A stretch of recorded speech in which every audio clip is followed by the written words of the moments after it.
Praise the lord. దేవుని నామమునకు స్తోత్రం కలుగును గాక. ప్రభునందు ప్రియమైన నా సోదర సోదరీమణులైన మీ అందరికీ మరి shalom prayer house YouTube channel ద్వారా ఈ కార్యక్రమాలను వీక్షించున్నటువంటి మీ అందరికీ మన ప్రభువును రక్షకునైన యేసుక్రీస్తు వారి పేరిట మీ అందరికీ కూడా నా శుభాలు తెలియజేస్తున్నాను. అందరూ బాగున్నారా? దేవుని యొక్క అత్యంతమైన మహాకృపను బట్టి మీరు దూరాన్ని ఉన్నా, మనమందరం ఒకే చోట కలుసుకోలేకపోయినా మరి దేవుడు మనందరికి కూడా ఇచ్చినటువంటి ఈ క్షేమాభివృద్ధిని బట్టి నేను ప్రభువును స్తుతిస్తున్నాను. మరొకసారి ఈ వీడియో ద్వారా ఈ శుక్రవారం రాత్రి మరి దేవుడు నాకు ఇచ్చిన సందేశాన్ని మీతో పంచుకోవడానికి మీ ముందుకు వచ్చాను. మరి నిత్యము కూడా మా కోసం ప్రార్థిస్తున్న మీ అందరికీ వందనాలు. అలాగే మీ కొరకు మేము మా అనుదిన ప్రార్థనలో జ్ఞాపకం చేసుకుంటూ మీకోసం ప్రార్థన చేస్తున్నాం. మరి నేను అలాగే మన టీం వారు మరొకసారి ఈ సందేశాన్ని మీకు ఇవ్వడానికి మరి సహకరిస్తున్నారు. మరి ఈ విధముగా మీతో మరి ఉపదేశాలు మీకు ఇచ్చి ప్రభులో ఇంకా మిమ్మల్ని మరింత దగ్గరగా చేయటానికి మరి దేవాది దేవుడు అందరినీ కూడా సమకూర్చారు. దాన్ని బట్టి నేను ప్రభుని స్తుతిస్తున్నాను. మంచిది. మనము ఈ ఏప్రిల్ మాసంలో ఈ ప్రస్తుత ఈ పరిస్థితులన్నీ కూడా మనము గమనించి ఒక ఉపదేశాన్ని మనం తీసుకుంటున్నాం. ఆ ఉపదేశము మరి చాలామంది అయ్యా మీరు ఇస్తున్న ఈ ఉపదేశాలన్నీ కూడా మమ్మల్ని చాలా బలపరుస్తున్నాయి, మేము చాలా విషయాలు నేర్చుకుంటున్నాము, మరి చాలా చక్కటి విషయాలు మీరు తెలియజేస్తున్నారు, ఇవి మమ్మలను ఒక సిద్ధపాటు తీసుకుని వెళుతున్నాయని మీరు తెలియజేసినటువంటి ఆ యొక్క మరి సమాచారాన్ని బట్టి నేను ప్రభుని ఇంకా స్తుతిస్తూ మరి మీకోసం సిద్ధపడుతున్నాను. మరి నా యొక్క కడవరి దర్శనం ఏంటంటే, ఏ ప్రవక్త అయిన హిజ్కియా చెప్పినట్లు మీరు సిద్ధపడండి, అనేకులను సిద్ధపరచండి అని దేవుడు చెప్పాడు. ఆ యొక్క ఉపదేశాన్ని మీ మధ్యకు తీసుకొస్తున్నాను. మీరు తప్పకుండా దీనిని మీరు దృష్టిలో ఉంచుకుని మీరందరూ సిద్ధపడాలని ప్రభు పేరిట నేను మనవి చేస్తున్నాను. మంచిది. మరొకసారి మిమ్మల్ని అందరినీ కార్యక్రమానికి ప్రేమతో ఆహ్వానిస్తున్నాను. రండి, మీ గ్రంథాలను మీ దగ్గర పట్టుకుని, బైబిల్ మీ దగ్గర పట్టుకుని మీరందరూ కుటుంబ సమేతంగా మరి నాతో కలిసి ఉపదేశాన్ని మీరు నేర్చుకోవాలని ప్రభు పేరిట మీ అందరికీ మనవి చేస్తున్నాను. మంచిది. మరి దేవుని యొక్క వాక్య ధ్యానంలోనికి వెళ్దాము.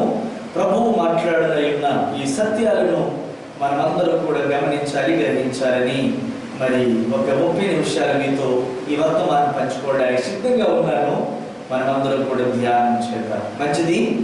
మరి పరిశుద్ధ గ్రంథములో నుండి కొరింథీయులకు రాసినటువంటి 2వ పత్రిక 11వ అధ్యాయం 2-3 వచనాలు ఈరోజు మనం ధ్యానం చేసుకుందాం.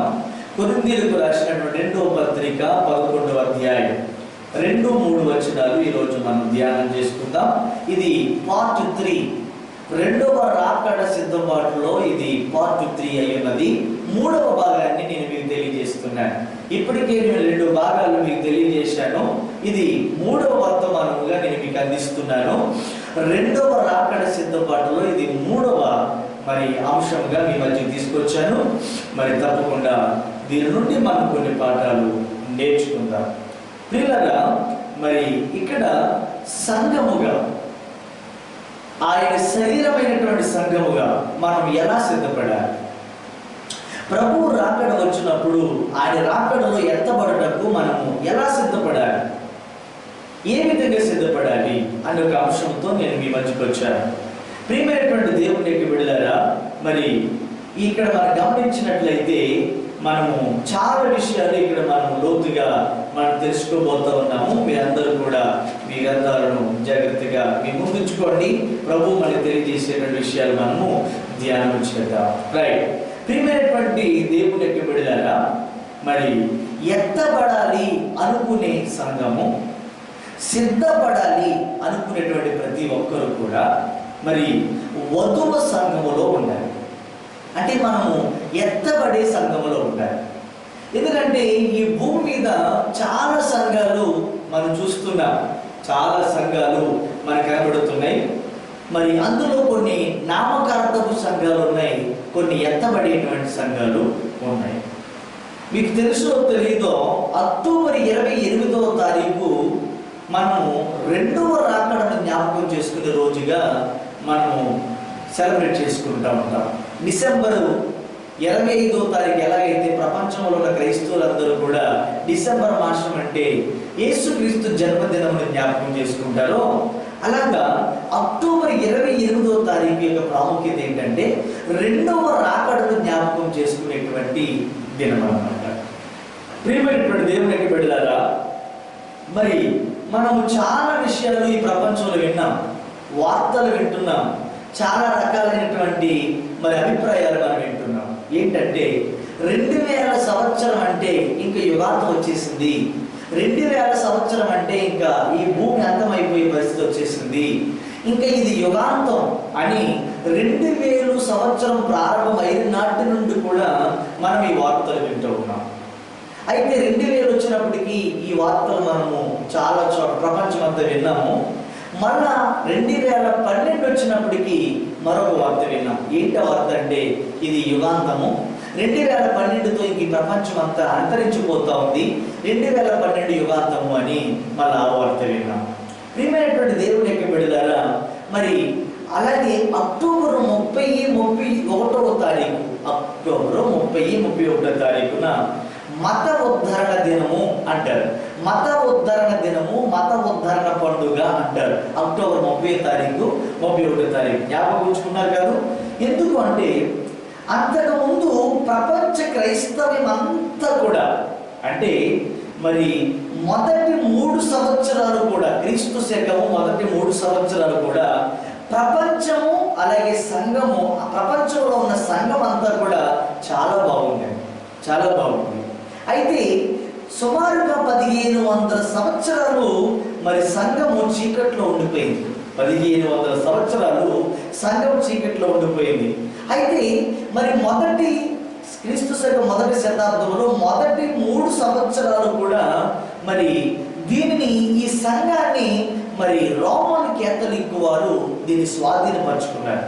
సంఘాన్ని వాళ్ళు స్వాధీనంలో తీసుకున్నారు. ఎందుకంటే మరి రోమను కేంద్రంగా తీసుకుని ప్రపంచం అంతా కూడా రోమన్ కేథలిక్ వారు మరి ఈ యొక్క సంఘాన్ని వారు స్వాధీనం చేసుకోవడం జరిగింది మొదటి 3 సంవత్సరాలలో. గమనిస్తున్నారు కదా. అయితే మరి మనం గమనించినట్లయితే మొదటి 3 సంవత్సరాలు కూడా ప్రపంచం అంతా సంఘం అంతా బాగానే ఉంది.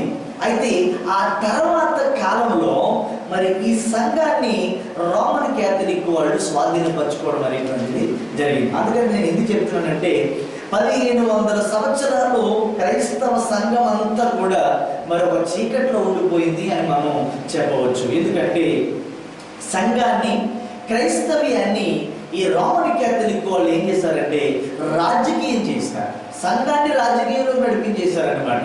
అర్థమవుతుందా? అంటే అయితే ఎప్పుడైతే సంఘం రాజకీయం అయిందో వారిలో నుంచి బయటికి వచ్చినటువంటి వారిని ప్రొటెస్టెంట్స్ అంటారు. క్రైస్తవ్యం 2 శాఖలు, ఒకటి రోమన్ కేథలిక్ వారు, రెండవది ప్రొటెస్టెంట్స్ అంటారు. ప్రొటెస్టెంట్స్ అంటే ఏంటంటే మరి ఈ యొక్క నామకార్థపు క్రైస్తవ్యములో నుండి, అలాగే మరి రాజకీయం చేయబడినటువంటి క్రైస్తవ్యములో నుండి మరి బయటకు వచ్చినటువంటి వారిని మనం ప్రొటెస్టెంట్స్ అంటారు. అర్థమవుతుందా? అయితే ఈ యొక్క ఎప్పుడైతే ప్రొటెస్టెంట్స్ వచ్చారో అప్పుడు ఈ ప్రొటెస్టెంట్స్లో మార్టిన్ లూథర్ గారు వచ్చారు. మార్టిన్ లూథర్ గారి యొక్క ప్రాముఖ్యత, గొప్పతనం ప్రాముఖ్యత ఏంటంటే ఆయనే బైబిల్ని మన చేతిలో పెట్టి తెచ్చినటువంటి వ్యక్తి. బైబిల్ మన చేతిలో తెచ్చిన వ్యక్తి ఎవరంటే మార్టిన్ లూథర్ గారు. గమనిస్తున్నారు కదా, మార్టిన్ లూథర్ గారు. అప్పటి వరకు పరిశుద్ధ గ్రంథం కేవలం సంఘములో మాత్రమే పరిమితం అయిపోయింది, చర్చికి మాత్రమే పరిమితం అయిపోయింది, సంఘానికి మాత్రమే పరిమితం అయిపోయింది. అయితే ఆదివారం వచ్చినప్పుడు ఫాదర్ గారు ఏం చేసేవారంటే బైబిల్ని ఇలా చూపించేవారు అనమాట. బైబిల్ని ఒక్కసారి ఇలా చేతితో చూపిస్తే భక్తులందరూ కూడా దీన్ని చూసి దేవుడిని చూచినట్లుగా, దేవుడి దర్శనాన్ని పొందుకున్నట్లుగా భావించేవారు. కేవలం చర్చి ఫాదర్ మాత్రమే తన టేబుల్ నుండి తీసి ఇలా చూపించేవాడు. ఇలా చూపించినప్పటికీ వెంటనే ప్రజలు ఏమనుకున్నవారంటమ్మా, దేవుడి దర్శనం దొరికిందిరా అని ప్రజలు తృప్తి పడతా ఉండేవారు. ఇది రోమన్ క్యాథలిక్ లో ఉన్నటువంటి పొజిషన్ అన్నమాట.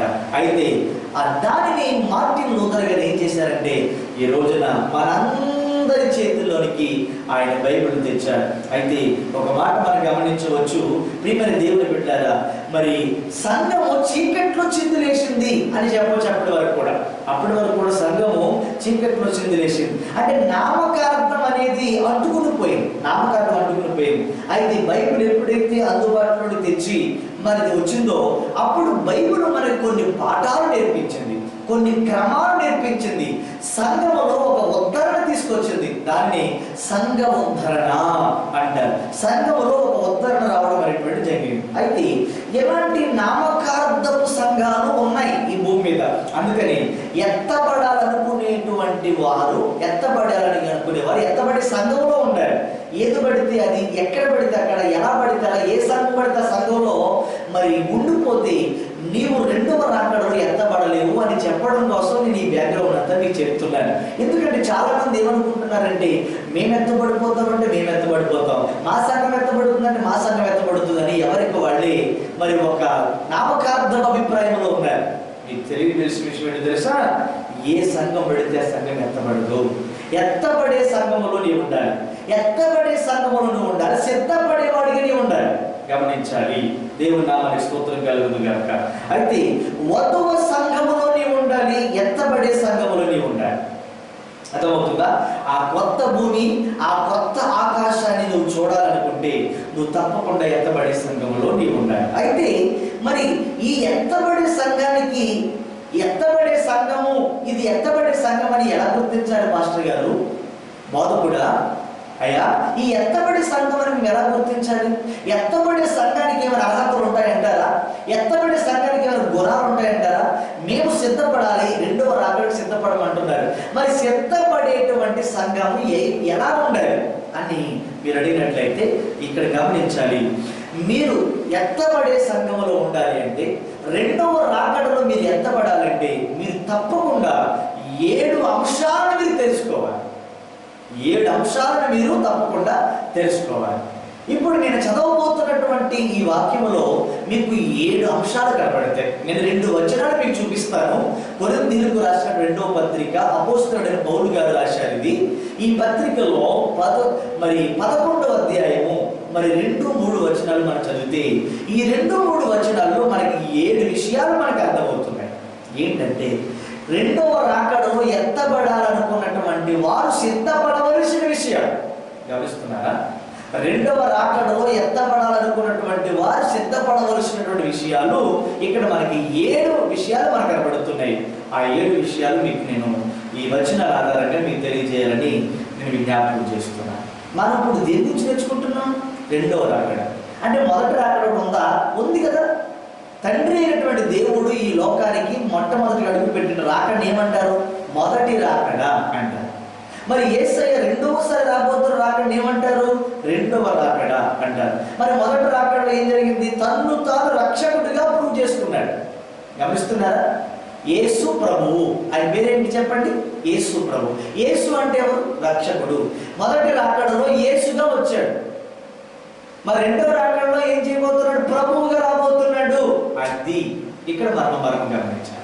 యేసు ప్రభు అంటే అర్థం ఏంటంటే, యేసు అనగా రక్షకుడు. మొదటి రాకడలో యేసుగా ప్రత్యక్షమయ్యాడు. మరి రెండవ రాకడలో ప్రభువుగా ప్రత్యక్షమవుతాడు. ప్రభు అనగా అర్థం ఏంటి? అధికారి, పాలించేవాడు, పరిపాలన చేసేవాడు, ప్రభువు. రైట్. ప్రియమైన దేవుని బిడ్డలారా, రెండవ రాకడలో ఆయన ప్రభువుగా ప్రూవ్ చేసుకోబోతున్నాడు. గమనిస్తున్నారా? అయితే పౌలు గారు సంఘం పట్ల చాలా ఆసక్తి కలిగి ఉన్నారు. ఆయన ప్రతి సంఘం పట్ల ఒక ప్రత్యేకమైన శ్రద్ధ కలిగి, ఆసక్తి కలిగి ఆయన ఎన్నో విషయాలు మనకు చెబుతూ ఉన్నారు. ప్రియమైన దేవుని బిడ్డలారా, సంఘం పట్ల దేవాసక్తి కలిగి ఉన్నారు. రండి చదువుదామా? కొరింథీయులకు రాసిన 2వ పత్రిక 11వ అధ్యాయము 2-3 వచనాలు. ఇదిగో మనం చదువుదాము. ఈ వాక్యం మీరు వినండి. దేవాశక్తితో మీ ఎడల ఆసక్తి కలిగి ఉన్నాను. ఎందుకనగా పవిత్రురాలైన కన్యకులుగా ఒక్కడే పురుషునికి, అనగా క్రీస్తుకు సమర్పింపబడునని మిమ్మును ప్రదానము చేసితిని గాని సర్పము తన కుయుక్తి చేత అవ్వను మోసపరిచినట్లు మీ మనస్సులను చెరపబడి క్రీస్తు ఎడలనున్న సరళత నుండి పవిత్రత నుండి ఎట్లైనను తొలగిపోనేమో అని భయపడుచున్నాను. అర్థమవుతుందా? ఈ రెండు విషయాలు మీరు బాగా గమనించాలి. ఓకేనా? ఈ రెండు విషయాలు మీరు బాగా గుర్తుంచుకోవాలి. ప్రియమైనటువంటి దేవుని యొక్క బిడ్డలారా, అయితే ఇక్కడ పౌలు గారు సంఘం పట్ల దేవాశక్తి కలిగి ఉన్నారు. అంటే అర్థం ఏంటి? దేవుడు మన పట్ల ఎలాగైతే ఆసక్తి కలిగి ఉన్నాడో అలాగే పౌలు గారు కూడా ఆసక్తి కలిగి ఉన్నారు. దేని పట్ల? సంఘం పట్ల ఆయన ఆసక్తి కలిగి ఉన్నారు. అంటే మీరు సిద్ధపాటు కలిగి ఉండాలి అన్నది ఆలోచన. అంటే మీరు సిద్ధపాటు కలిగి ఉండేట్లుగా నేను తయారు చేస్తున్నాను అంటున్నాడు. అంటే ఈ సిద్ధపాటు చేసేటువంటి క్రమంలో ఒక ప్రాసెస్ చేశాడు. ఆయన ఒక ప్రాసెస్ని స్టార్ట్ చేశాడు. ఏంటి ఆ ప్రాసెస్? గమనించాలి. ఇప్పుడు మనం ఏం చూడబోతున్నాం? ఇక్కడ పెళ్లి చూడబోతున్నాం. ఎవరితో పెళ్లి? వధువైన సంఘమునకు వరుడైన క్రీస్తుతో ఏం జరగబోతుంది? పెళ్లి జరగబోతుంది. అది వధువైన సంఘముతో వరుడైన క్రీస్తుకి ఏం జరగబోతుందట? పెళ్లి జరగబోతుంది. పెళ్లి జరగాలంటే ముందు 7 రకాలైనటువంటి పద్ధతులు కావాలి. వివాహానికి ముందు 7 పద్ధతులు ఉంటాయి. మన ప్రపంచం అంతా తెలుసుకోవాల్సిన విషయాలు. ఒక పెళ్లికి ముందు ఒక 6 రకాలైన ప్రాసెస్ జరగాలి. 6 రకాలైన ప్రాసెస్ తర్వాత పెళ్లి జరుగుతుంది. అర్థమవుతుందా? వధువైన సంఘముకు వరుడైన క్రీస్తుతో వివాహం జరగబోతా ఉంది. అది గొర్రె పిల్ల వివాహ మహోత్సవము అంటారు. ప్రకటన గ్రంథంలో దేవుడు ఏం చెప్పాడంటే గొర్రె పిల్ల వివాహ మహోత్సవము అంటారు. ఆ గొర్రె పిల్ల వివాహ మహోత్సవములో సంఘము వధువుగా వరుడైన క్రీస్తుతో వివాహం చేయబడాలంటే వివాహం చేసుకునే ముందు కొన్ని అర్హతలు కావాలి, కొన్ని సిద్ధపాట్లు కావాలి. ఆ సిద్ధపాట్లు నేను మీకు రాత్రి 7 విషయాలు చెప్తాను. ఒక్కొక్కటి వేగంగా గమనించాను. మొదటి, పెళ్లి జరగాలంటే ముందు ఏం కావాలి? పెళ్లి జరగాలంటే ఏం కావాలి? డబ్బా. పెళ్లి జరగాలంటే ముందు ఏం కావాలి? పెళ్లి కోట్ల. వివాహం జరగాలంటే పెళ్లి జరగాలంటే ఏం కావాలి? భోజనాల, వంటల, టెంట్ సామాన, లైటింగ్, మరి పెళ్లి కోట్ల ఏం కావాలి? అసలు పెళ్లి జరగాలంటే ఏం కావాలి? పెళ్లి కుమార్తె కావాలి. రైట్. మరి ఎవరిని పడితే వాళ్ళని పెళ్లి కుమార్తె అంటారా? 2 పెళ్లి చేసుకున్నాను, 3 పెళ్లి చేసుకున్నాను, పెళ్లి కుమార్తె అంటారా? అంటారు కదా. పెళ్లి కుమార్తె అంటే ఏంటి?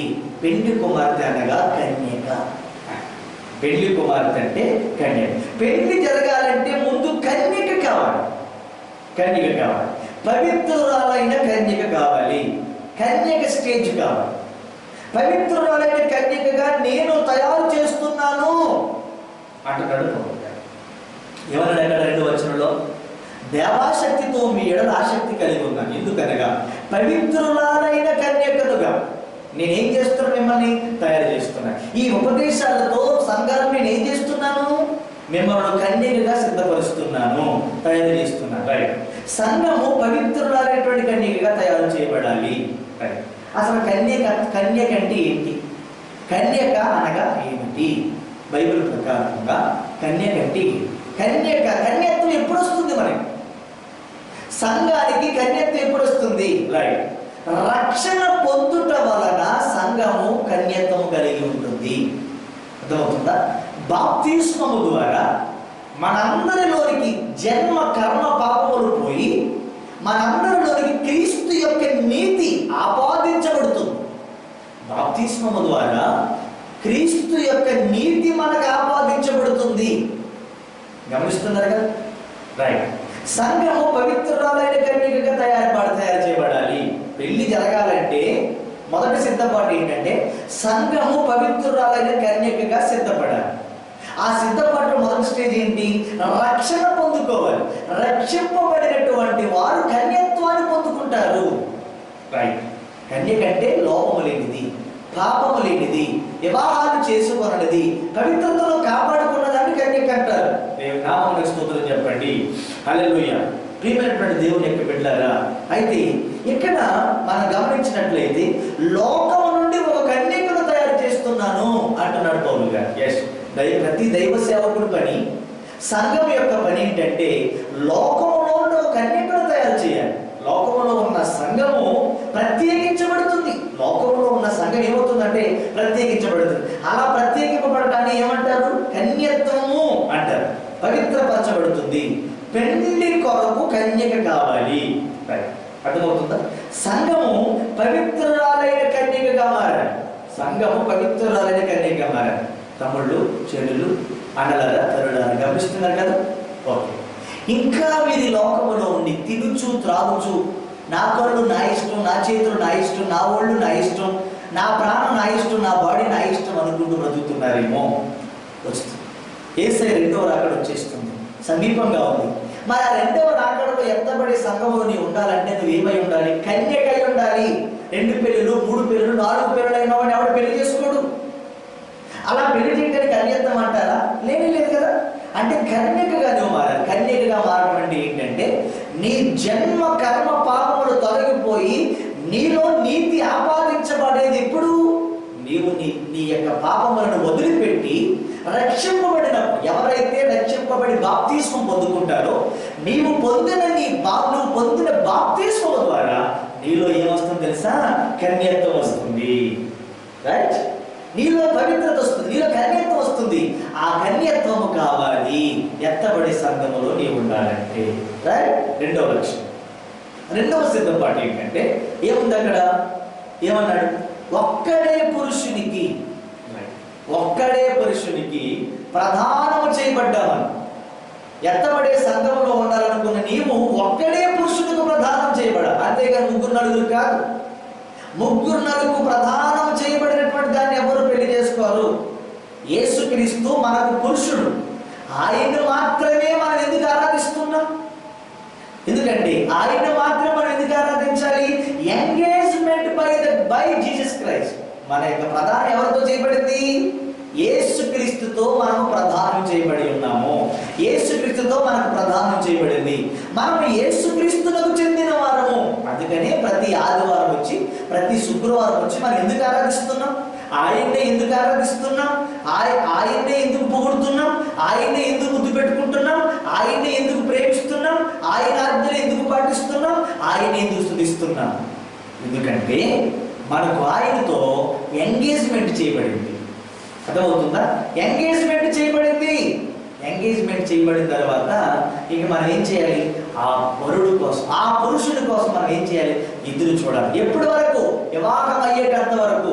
ఎంగేజ్మెంట్ చేయబడిన తర్వాత పెండ్లి కుమార్తె ఏం చేస్తుంది? పెండ్లి కుమార్తె వివాహం అయ్యేటంత వరకు ఏం చేస్తుంది? ఎదురు చూస్తూ ఉంటది. అసలు ప్రాసెస్ అది. ఎంగేజ్మెంట్ అయిన తర్వాత ఇంకా వధువు ఇంకే పురుషుడి గురించి ఆలోచించకూడదు.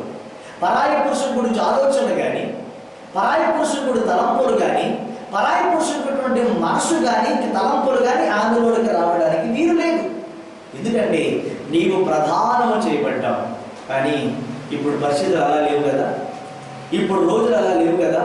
ఇప్పుడేం జరుగుతుంది? ప్రధానం అయిపోయిన వెంటనే సెల్కు పోనిచ్చేస్తున్నారు. ప్రధానం అయిపోయిన వెంటనే పోనిచ్చేయటం వల్ల ఏమవుతుంది? ఈ లోక వివాహం అంటే ఏంటి? సస్పెన్స్ లో ఉండాలి. పెళ్ళంటే కొత్తదనంగా ఉండాలి. కానీ ఈ పోరు వలన వివాహం అయినప్పటికీ ఇద్దరు పాత్రలు అయిపోతున్నారు. వీళ్ళ మాటల ద్వారా, వీళ్ళ ఆలోచనల ద్వారా ఏమైపోతారంటే వీళ్ళ పాత్రలు అయిపోతున్నారు. ఇది ఎంగేజ్మెంట్ కాదు. ఎంగేజ్మెంట్ అంటే వివాహం ఎప్పుడవుద్దా ఎదురు చూసేలా ఉండాలి. ఒక కొత్తదనం కావాలి. కానీ ఈ లోక 2-3 నెలలు 4 నెలలు గ్యాప్ తీసుకునే వాళ్ళు కూడా ఉన్నారు. ఈ గ్యాప్ లో వీళ్ళ ఫోన్లు మాట్లాడుకోవడం, తిట్టుకోవడం, కొట్టుకోవడం, కోపం అన్నీ అయిపోతూ ఉన్నాయి. ఒక మాటలో చెప్పాలంటే ఫోన్లు వేసుకున్న సిమ్లు అరిగిపోతా ఉన్నాయి. ఫోన్లు వేసుకున్నటువంటి సిమ్లు ఏమవుతున్నాయంటే అరిగిపోతా ఉన్నాయి. అర్థమవుతుంది? దీన్ని ఎంగేజ్మెంట్ అంటారు. సంగమా, దేవుడు 2000 సంవత్సరాల కిందట ఈ లోకానికి వచ్చాడు. వచ్చి మనల్ని ఏం చేసుకుని ప్రదానం చేసుకుని వెళ్ళిపోయాడు. మన ప్రదానం చేయబడినటువంటి సంఘం ఎవరి కొరకు ఎదురు చూడాలి? ఒక్కడే పురుషుడి కొరకు ఎదురు చూడాలి. ఆ ఒక్క పురుషుడు ఎవరు? మన ప్రభు అయిన యేసుక్రీస్తు. ఆయన ఒక్కరి కొరకి మనము ఎదురు చూడాలి. ఈ మధ్యలో ఇంకే పురుషుడు ఎంటర్ అవటానికి వీల్లేదు. Once you are engage by somebody, ఇక there is no chance to enter anybody.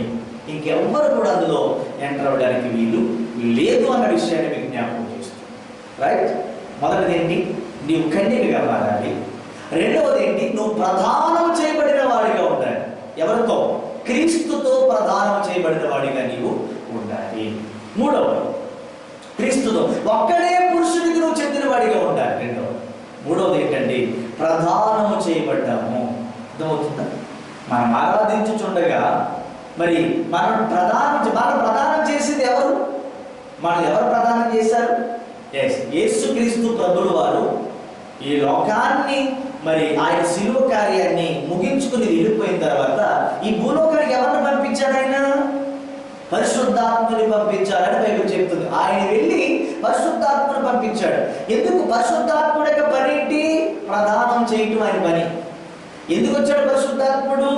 ప్రధాన కార్యక్రమం జరిగించడానికి వచ్చాడు. ప్రధాన కార్యక్రమం జరిగించడానికి పాస్టర్ గారు ఎలాగెంతో వస్తారో అలాగే మనకి ప్రధాన కార్యక్రమం చేయడానికి పరిశుద్ధాత్ముడి లోకానికి వచ్చాడు. పరిశుద్ధాత్మ దేవుడు ఎవరు? పెళ్లికి పెద్ద. ఆయన వచ్చి ప్రధాన కార్యక్రమం జరిగించాలన్నమాట. అయితే ఈ పరిశుద్ధాత్ముడు మనలో ఉన్నాడని నీకు తెలియాలి. సంగమా, పరిశుద్ధాత్ముడు నీలో ఉన్నాడు, నాలో ఉన్నాడని నీకు తెలియాలి. అర్థమవుతుందా? అసలు ఆయన నీలో ఉన్నాడని నీవు ఎప్పుడైనా గమనించావు? పరిశుద్ధాత్ముడు నాలో ఉన్నాడు అనే ఫీలింగ్ నీకు ఉండాలి. పరిశుద్ధాత్ముడు నాలో నివసించుచున్నాడనే ఫీలింగ్ నీకు ఉండాలి. ఎందుకంటే ఎవరిలో అయితే పరిశుద్ధాత్ముడు ఉంటాడో, పరిశుద్ధాత్ముడు మనలో ఉన్నప్పుడు ఇంక మనం ఏదైనా ఒక తప్పు చేసినా, ఏదైనా ఒక పాపం చేస్తే, ఏదైనా తప్పు చేస్తే, ఏదైనా నేరం చేస్తే ఇంక దాన్ని ఒప్పుకుని విడిచిపెట్టేటంత వరకు కూడా మనం వెంటాడుతూనే ఉంటాడు. అది ఆయన చేసేది. పరిశుద్ధాత్ముడు చేసే పని ఏంటంటే మనము ఆ పాపాన్ని వదిలిపెట్టి, ఆ చెడు వదిలిపెట్టి మనం ఒప్పుకుని విడిచిపెట్టేటంత వరకు కూడా మనం వెంటాడుతూనే ఉంటాడు. అదే పరిశుద్ధాత్ముడు చేసేటువంటి కార్యం. మరి నీకు ఎప్పుడైనా అనిపించిందా పరిశుద్ధాత్ముడు నీలో ఉన్నాడనే ఫీలింగు? రోమీయులకు రాసినటువంటి పత్రిక 8వ అధ్యాయము 9వ వచనం చదువుదాం ఒకసారి. రోమ పత్రిక 8వ అధ్యాయము 9వ వచనం చదవండి. రోమ పత్రిక 8వ అధ్యాయము, మీ దగ్గర బైబిల్ ఉంటే ఒకసారి చూడండి. రోమ పత్రిక 8వ అధ్యాయం 9వ వచనంలో ఏముంది ఇక్కడ గమనించండి. దేవుని ఆత్మ మీలో నివసించి ఉన్న ఎడల, అంటే పరిశుద్ధాత్ముడు మీలో ఉన్న ఎడల మీరు ఆత్మ స్వభావము గలవారే గాని శరీర స్వభావము గలవారు కాదు. పరిశుద్ధాత్ముడు ఎవరిలో అయితే ఉంటాడో వాడు ఆత్మానుసారంగానే ఆలోచిస్తాడు తప్ప వాడి మాటలు ఆత్మానుసారమైనవి, వాడి చూపుడు ఆత్మానుసారమైనవి, వాడి భక్తి ఆత్మానుసారమైనది, వాడి నడక ఆత్మానుసారమైనది, వాడి క్రియలు ఆత్మానుసారమైనవి కానీ శరీర స్వభావము గలవారు కారు. ఎవడైనా క్రీస్తు ఆత్మ లేనివాడైతే వాడు ఆయన వాడు కాదు. అంటే పరిశుద్ధాత్మ లేనివాడు దేవుని వాడు కాదు. పరిశుద్ధాత్మ లేనివాడు దేవుని పిల్లలు కాదు. పరిశుద్ధాత్మ లేనివాడు దేవుని బిడ్డలు కానే కాదు. క్రీస్తు ఆత్మ లేనివాడు ఆయన వాడు కాదు. గమనిస్తున్నారా? అంటే పరిశుద్ధాత్ముడు ఒక పెళ్లి పెద్దగా వ్యవహరిస్తున్నాడు ఈ భూలోకంలో. అయితే పెళ్లి కుమారుడని యేసు పరిశుద్ధాత్మని పంపాడు. ఎందుకు? సంఘమును ప్రధానము చేయమని, పెండ్లు కుమార్తెను సిద్ధంగా చేయమని. పెండ్లు కుమార్తెను సిద్ధం చేసి ఉంచడానికి యేసయ్య పరిశుద్ధాత్మని పంపించాడు. ఈ పరిశుద్ధాత్మని పని ఏంటంటే మనకు సిద్ధం చేయటం. ఎంగేజ్మెంట్ చేసేటప్పుడు కొంచెం ప్రాసెస్ ఉంటుంది కదా, ప్రదానం చేసేటప్పుడు ప్రాసెస్ ఉంటుంది కదా, ఈ ప్రాసెస్ చేయడానికి పరిశుద్ధాత్మని పంపించాడు. మరి పరిశుద్ధాత్ముడు నాలో ఉన్నాడనే ఫీలింగ్ నీకు రావాలి. మరి ఇంతకాలమైంది నువ్వు ప్రభువుని ఎరిగి, 3 సంవత్సరాలు అయిందో, 5 సంవత్సరాలు అయిందో, 10 సంవత్సరాలు అయిందో, ఎప్పుడైనా నీకు ఫీలింగ్ వచ్చిందా పరిశుద్ధాత్ముడు నాలో ఉన్నాడని? తప్పు చేస్తే పరిశుద్ధాత్ముడు ఏం చేస్తాడండి? అది ఒప్పుకొని విడిచిపెట్టేటంత వరకు నిన్ను వెంటాడుతూనే ఉంటాడు. అది పరిశుద్ధాత్ముడు చేసేది. నీలో పరిశుద్ధాత్ముడు ఉంటే ఆ పని జరుగుతుంది. యోహాను సువార్త 16వ అధ్యాయము 8వ వచనంలో మనం గమనించినట్లయితే ఒక మాట ఇక్కడ మనం గమనించవచ్చు. యోహాను సువార్త 16వ అధ్యాయం 8వ వచనంలో చూసినట్లయితే, అయితే ఆయన వచ్చి, ఎవరైనా పరిశుద్ధాత్ముడు వచ్చి పాపమును గూర్చియు నీతిని గూర్చియు తీర్పును గూర్చియు లోకమును ఒప్పింప చేయును. అది ఆయన చేసేది. అంటే మనం చేసే మన పాపమును గురించి పరిశుద్ధాత్ముడు ఏం చేస్తాడట? ఒప్పింప చేస్తాడు. మన తప్పులను మనం ఒప్పుకున్నట్లుగా చేస్తాడు. ఇది హోలీ స్పిరిట్ చేసేటువంటి పని. గమనిస్తున్నారా? దానిని మనం ఎలా గుర్తుపెడతాం?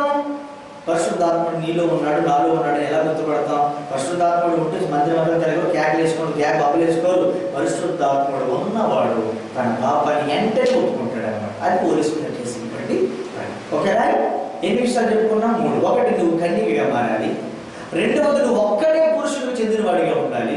3వది, నీవు ప్రదానము చేయబడిన వాడిగా ఉండాలి. 4వది ఏంటి తెలుసా? ఏమన్నాడు అక్కడ? 4వది మనం చూస్తున్నటువంటి పత్రికలో 4వది ఏమంటున్నాడు? నేను క్రీస్తులకు సమర్పింపబడి నీకు ప్రదానం చేసేదని కానీ. సర్పము తన కుయుక్తి చేత అవ్వను మోసపరిచినట్లు మీ మనస్సులను చెరపబడి. వింటున్నారా? సర్పము తన కుయుక్తి చేత ఎవరిని మోసపరిచింది? అవ్వను మోసపరిచింది. గమనిస్తున్నారా? అంటే మోసగించకుండా ఉండుట, మోసగింపబడి. ఎందుకంటే సర్పము మోసగించకుండా ఉండుట మనం చూసుకోవాలి. మనం ఎత్తబడే సంఘములోనికి వెళ్ళకుండా, మనం మోసం చేసేవాడు కొంతమంది ఉంటారు. ఎత్తబడకుండా మనకు తెలియకుండా కానీ మనల్ని పాపంలో పడవేసేవాడు ఒకడు ఉన్నాడు. మనం ఎత్తబడే సంఘములో ఉండకూడదన్నది వాడు ఒక ఆలోచన. మనం మన పాపాలను వదిలిపెట్టకూడదన్నది వాడు ఆలోచన. మనం చెడిపోకుండా ఉండకూడదన్నది, చెడిపోకుండా ఉండాలి, చెడిపోకుండా ఉండకూడదు, పవిత్రంగా బతకూడదు అనేది వాడి ఆలోచన. గమనిస్తున్నారా? అయితే మనం ఎత్తబడి సంఘములోనికి వెళ్ళకుండా, ఎత్తబడకుండా, మనకు తెలియకుండా కానీ మనతో అనేకమైన పాపములు చేయించేటువంటి ప్రక్రియ చేసేటువంటి ఒక వ్యక్తి ఉన్నాడు. వాడి సాతాను. అర్థమవుతుందా? మనల్ని వేషధారులుగా తయారు చేయడానికి కారణం వాడి. మనం ఎలాగా మరి వివాహం జరగకుండానే మనం జంపు చేయించేది వాడు. గమనిస్తున్నారు? మోసగించాలి. ప్రదానం చేయబడిన తర్వాత ఇంకెవ్వరు నిన్ను మోసగించకుండా నువ్వు చూసుకోవాలి. అంటే ఏ ఒక్క పురుషుడు మళ్ళా మధ్యలోకి ఎంటర్ అయ్యి నిన్ను మోసగించేవాడిగా నేను ఉండకూడదు. ప్రదానం చేయబడినటువంటి పెళ్లి కుమార్తె పెళ్లి పీట మీద ఉండాలి. పెళ్లి పీట మీద ఉండకుండా పెళ్లి అయ్యడానికి జంప్ అయిపోతుందంటే అర్థం ఏంటి? జంప్ అయిపోయే కారణం వేరే పురుషుడు ఎంటర్ అయిపోయాడు. వాడి సాతాను. సాతానుగాడు ఎంటర్ అవ్వకూడదు నీలో. వాడు ఎంటర్ అవుతే ఏం చేస్తాడు? నిన్ను మోసం చేస్తాడు. ఇక్కడ అలనాడు తండ్రి అయినటువంటి దేవుని మాట వినకుండా అవను మోసం చేసింది ఎవడు? సాతానుగాడే కదా. అదే సాతానుగాడు మళ్ళా సంఘములో చొరబడి ప్రదానం చేస్తున్న ఈ సంఘాన్ని మరి అక్కడికి ఆ పిల్లవకుండగా మోసం చేస్తాడేమో అని నేను భయపడుతున్నాను అంటున్నాడు పౌలు గారు. ఇది నేను వేషధారికి తయారు చేస్తున్నాడు. అర్థమవుతుందా? పెళ్లి పీట మీద ఉండవలసిన పెళ్లి కూతురు మరి జంప్ అయిపోతుంది మా పరాయి వాడుతూ అంటే అర్థం ఏంటి? ఎదురా పెళ్ళికు అంతా రెడీ, లైటింగ్ రెడీ, పెళ్లి వారు రెడీ, బాధితురాలు రెడీ, అన్ని రెడీ. పెళ్లి కూతురు తీసుకురావడానికి వెళ్ళినప్పుడు పెళ్లి కూతురు లేదు అక్కడ. ఏమైపోయింది? జంప్ అయిపోయింది. ఎలా జంప్ అయిపోయింది? వేరే పురుషుడు జంప్ అయిపోయింది. రేపు అన్న రోజున పెళ్లి కుమారుడు వరకు వెళ్ళకుండా నేను మధ్యలో లాక్కెళ్ళిపోయేవాడు ఒకడు వస్తున్నాడు. ఒకడు ఎంటర్ అయ్యాడు. వాడి పేరేవాడు? వాడే సాతాను. గమనిస్తున్నారా? ప్రియమైనటువంటి దేవుని బిడ్డల, ఈ రోజున సంఘం భ్రష్టు పట్టి చెడిపోతుందంటే దానికి కారణం ఏంటి? వేరే ఒక పురుషుడు సంఘంలోకి ఎంటర్ అయిపోయాడు. సాతాను నిన్ను ఎత్తబడే సంఘంలోనికి వెళ్ళనివ్వడం లేదు. గమనించాలి, సాతానుగాడు నిన్ను ఎత్తబడే సంఘంలోనికి వెళ్ళనివ్వడం లేదు. అంటే పరలోకంలో నీవు ఉండుట సాతానికి ఇష్టము లేదు. పరలోకంలో నీవు ఉండుట వాడికి ఇష్టం లేదు. అందుకని నిన్ను ఒక పనికి మారిన వారికి తయారు చేసేస్తాడు. ఒక త్రాగుబోతుగా తయారు చేసిన, ఒక తిరుగుబోతుగా నేను తయారు చేసిన, లేకపోతే ఒక భ్రష్టుడిగా నేను తయారు చేసిన, ఒక వేషధారిగా నేను తయారు చేసిన, ఒక అబద్ధికుడిగా నేను తయారు చేసిన, ఒక భక్తిహీనుడిగా నేను ఎందుకు తయారు చేస్తున్నాడంటే నీవు పరలోకంలో ఉండటం వాడికి ఇష్టం లేదు. ఆయనతో నీకు పెళ్ళి అవ్వటం వాడికి ఇష్టం లేదు. సాతాను చేత మోసగింపబడి నరకములోని కూరుకుపోతావేమో నాకు భయం వేస్తుంది అంటున్నాడు పౌలు గారు. ఇదే భయం దేవుడు కూడా ఉంది. మరి ఎత్తబడే సంఘంలో ఉండాలని మరి నేను చాలా ప్రయత్నిస్తున్నాను అంటున్నాడు పౌలు గారు. అదే ప్రయత్నం నేను కూడా మీ కాపరిగా చేస్తున్నాను. నా ప్రయత్నం ఎందుకు ఈ వీడియోల ద్వారా పంపించడం కారణం ఏంటి? మీరు కూడా ఈ సాతాను చేత మోసగించబడి ఆ పరలోకంలోకి నీవు వెళ్ళకుండా ఆగిపోతావేమో అని ఆత్మీయంగా మరి ఎంతో కొంత ఎదిగిన వారు కూడా ఈరోజు మోసగించబడుతున్నారు. అది ఏర్పరచబడిన వారి సైతం కూడా మోసపరచబడతారు అని మత్తయి సువార్త 24 లేదు.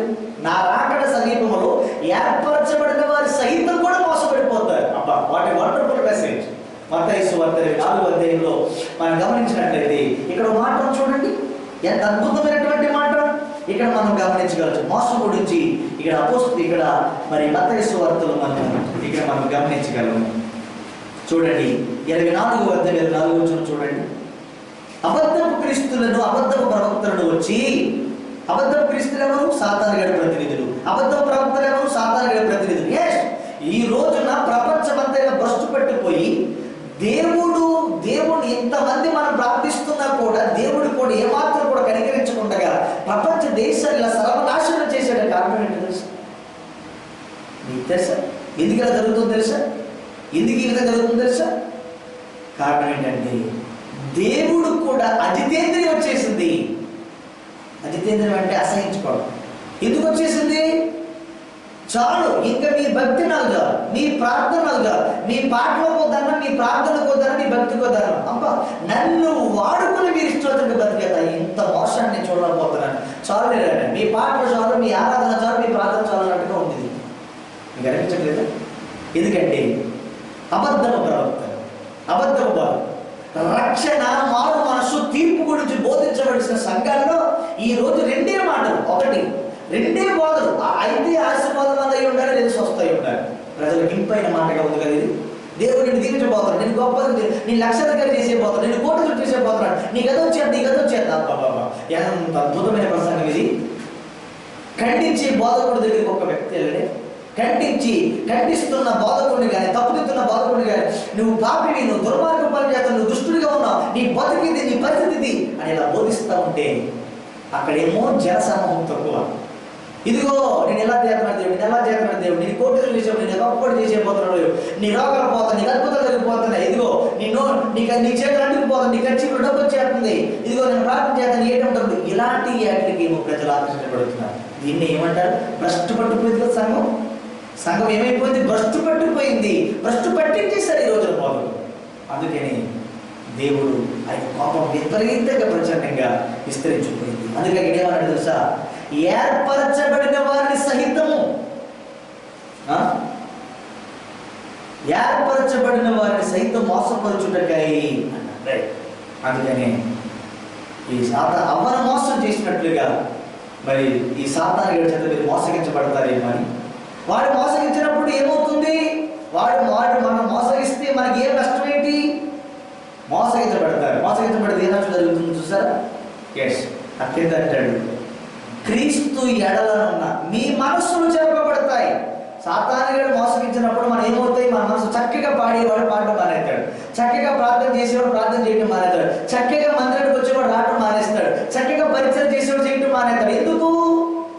వాడిని మనం మోసం చేసి మీ మనసులో ఏం చేసాడు? చెరిపేశాడు. తమ్ముళ్ళు చెరిపివేయబడుతున్నారు, మోసగించబడుతున్నారా?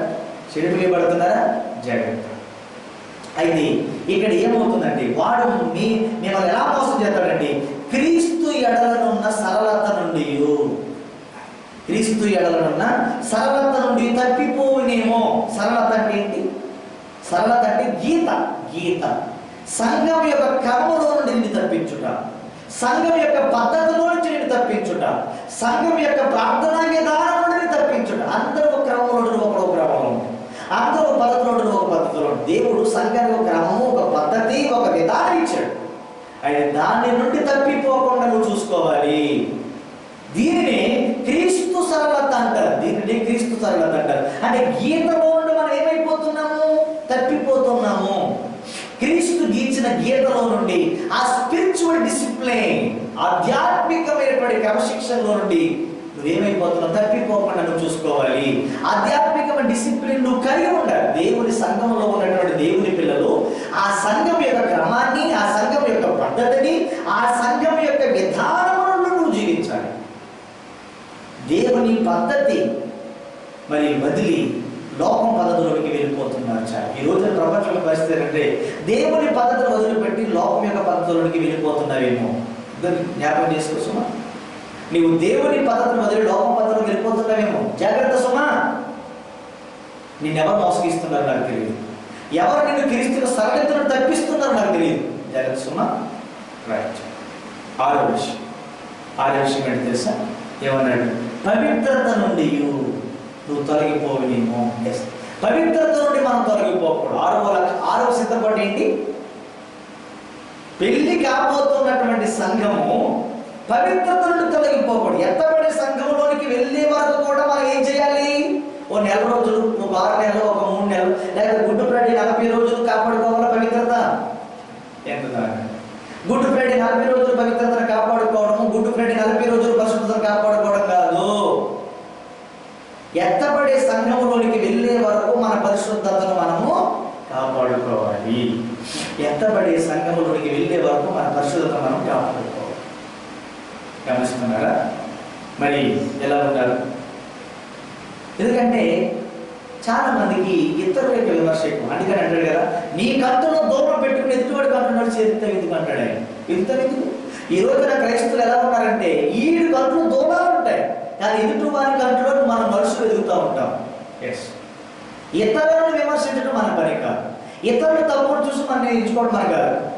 ఆడే అలా ఉన్నాడు, నాకు వచ్చిందా? పాస్టర్ గారు ఎలా ఉన్నారు, నాకు వచ్చిందా? పెద్ద బోధకుడు ఆయన ఎలా ఉన్నాడు, నాకు వచ్చిందా? ఆయన్ని ఈయన్ని వాడిని వీడిని పోల్చుకోవద్దు. మనం ఎత్తబడేటంత వరకు కూడా మన పరిశుద్ధతను మనం కాపాడుకోవాలి. మనం ఎత్తబడేటంత వరకు మన నిర్దోషత్వాన్ని మనం కాపాడుకోవాలి. మనం ఎత్తబడేటంత వరకు మన నీతిని మనం కాపాడుకోవాలి. మనం ఎత్తబడేటంత వరకు కూడా మచ్చ కానీ, లోపము కానీ, డాగు కానీ లేకుండా మన పవిత్రతను మనం కాపాడుకోవాలి. ఇది దేవుడు చెప్తున్న సత్యం. గమనిస్తున్నారా? మరి 7వ విషయానికి వచ్చేస్తున్నాను. ఈ 6 సంగతులు అయిన తరువాత ఏం జరుగుతుంది? పెళ్లి జరుగుతుంది. పెళ్లి జరగడానికి ముందు ఈ 6 రకాలైన ప్రాసెస్ జరగాలి, సిద్ధపాటులు కావాలి. అర్థమవుతుందా? 1, నీవు కన్యకగా మారాలి. 2వది, నీవు ఒక్కడే పురుషుడికి చెందిన వాడిగా ఉండాలి. 3వది, నీవు ప్రధానం చేయబడిన అనుభవం నీవు ఉండాలి. 4వది, ఎవరి చేతను నీవు మోసగించబడకూడదు. యేసయ్య 2వ రాకడలో ఆయనతో ఎత్తబడేటంత వరకు కూడా నీవు ఎవరి చేతను నీవు మోసగించబడకూడదు. 5వది, నీవు క్రీస్తు యొక్క సరళతను తప్పిపోకూడదు. అంటే గీత గీశాడు ఆయన, ఆ గీతను చుట్టూ తప్పిపోకూడదు. అంటే సంఘం యొక్క క్రమం నుండి, పద్ధతి నుండి, సంఘ విధానం, దేవుని పద్ధతిని వదిలి లోకం పద్ధతిలోకి వెళ్ళకూడదు. ఇది సరళత. 6వది, పవిత్రత నుండి, నిర్దోషత్వం నుండి నీవు తొలగిపోకూడదు అని తెలియజేస్తుంది. 7వది ఏంటంటే, మరి పెళ్లి కుమారులకు నీవు నచ్చినట్టుగా ఉండాలి. పెళ్లి ఎప్పుడు జరిగింది? పెళ్లి కుమార్తె అలంకరణ అంటే ఏంటి? పెళ్లి కుమార్తె అలంకరణ ఎవరికి నచ్చాలి? నీ ఫ్రెండ్స్కి కాదు. పెళ్లి కుమార్తె తయారైనప్పుడు ఫ్రెండ్స్ వస్తూ ఉంటారు, వచ్చి నాకు నచ్చిన డ్రెస్ ఇది చేసుకో, నాకు నచ్చిన వస్తువు ఇది చేసుకో, నాకు నచ్చిన బంగారు ఇది చేసుకో, నాకు నచ్చినట్టు జగన్ నీకు నాకు ఎలా నచ్చిందని ఎవరికి నచ్చినట్టు మనం చెప్పినట్టు నువ్వు చేయకూడదు. నీవు ఎవరికి నచ్చాలి? పెళ్లి చేసుకోబోతున్న వాడికి నచ్చాలి. సంఘం నచ్చవలసింది పాస్టర్లకు కాదు. సంఘం నచ్చవలసింది సంఘ పెద్దలకు కాదు. సంఘం నచ్చవలసింది ఊర్లో ఉన్న మనుషులకు కాదు. ఎవరికి నచ్చాలి? పెళ్లి కుమారుడని యేసుక్రీస్తు నచ్చాలి. ఎవరు చెబితే ఎవరేం చెప్తే ధరించుకోవడం కాదు. సంఘం ఈ రోజున క్రీస్తును దృష్టిలో పెట్టుకోకుండా మనుషులను దృష్టిలో పెట్టుకుంటుంది. ఇది దౌర్భాగ్యం. ఈ రోజున సంఘం క్రీస్తుని దృష్టిలో పెట్టుకోవలసి, ఆయన దృష్టిలో పెట్టుకుని ఆయన నచ్చినట్లుగా సిద్ధపడవలసిన ఈ వధువు మనుషుడు దృష్టిలో పెట్టుకుని మనుషుడికి నచ్చినట్టుగా సిద్ధపడతా ఉంది. ఇది సంఘం యొక్క పరిస్థితి. ఇదే దౌర్భాగ్యం.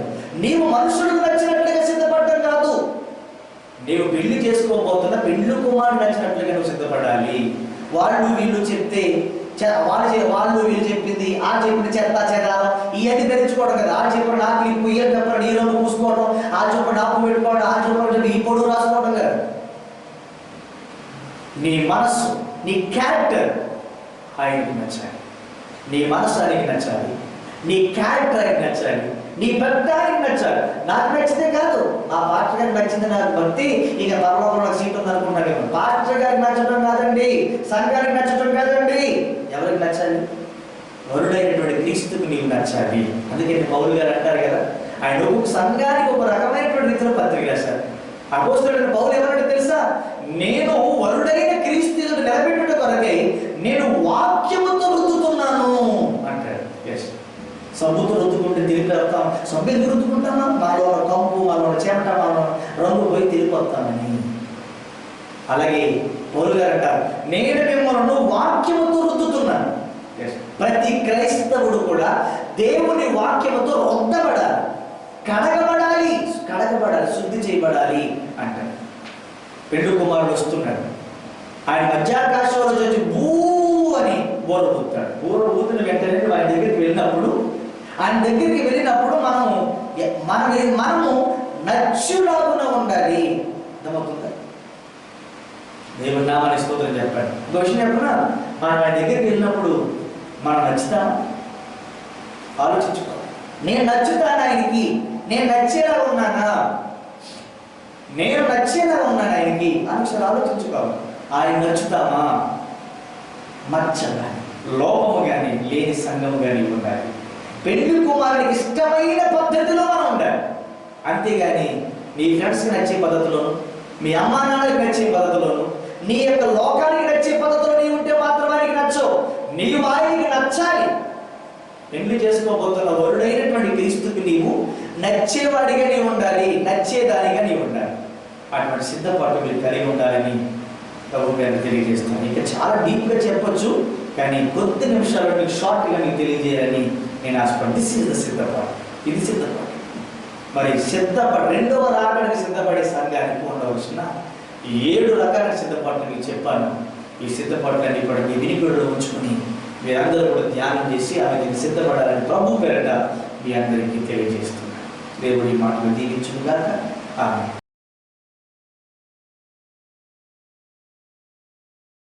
కళ్ళు మూసుకోనండి, చిన్న ప్రార్థన చేసుకుందాం. కళ్ళు మూసుకున్నాం. ప్రేమ కలిగిన మా తండ్రి, కృప కలిగిన మా యేసయ్య, మరి నా యొక్క యూట్యూబ్ ఛానల్ ద్వారా ఈ వీడియోలు ద్వారా వీక్షించినటువంటి నా ప్రియ శ్రోతలైన ప్రతి ఒక్కరు, మా యొక్క సంఘాలు బెండగొండ కవరగిరి పట్టణం సామంతులు కలిసిన సంఘాలు, అలాగే మా సంఘ ఇతరేతర సంఘాలు ఈ యొక్క యూట్యూబ్ ద్వారా ఎవరెవరైతే ఉపదేశాలు వింటున్నారో వారందరి కొరకు రెండవ రాకడ సమీపంగా ఉంది, యుగాంతం చాలా దగ్గరగా ఉంది. అయితే మరి ఆ రెండవ రాకడానికి సంఘం సిద్ధపడాలి. సంఘాన్ని సిద్ధపరిచే క్రమంలో మరి కొన్ని రకాలైనటువంటి ఉపదేశాలు సంఘానికి ఇస్తున్నారు. ఇది 3వ ఉపదేశం. మరి రెండవ రాకడలో ఎత్తబడే సంఘానికి ఉండవలసిన సిద్ధపాటు గురించి 7 విషయాలు మీరు మాతో మాట్లాడారు. మరి మీరు మాట్లాడిన 7 విషయాలు కూడా వారు ఆ విధంగానే కన్యత్వం వారు కలిగి ఒక్కడే పురుషుడికి చెంది ప్రధానం చేయబడినటువంటి వ్యక్తిగా తయారవుతుంది.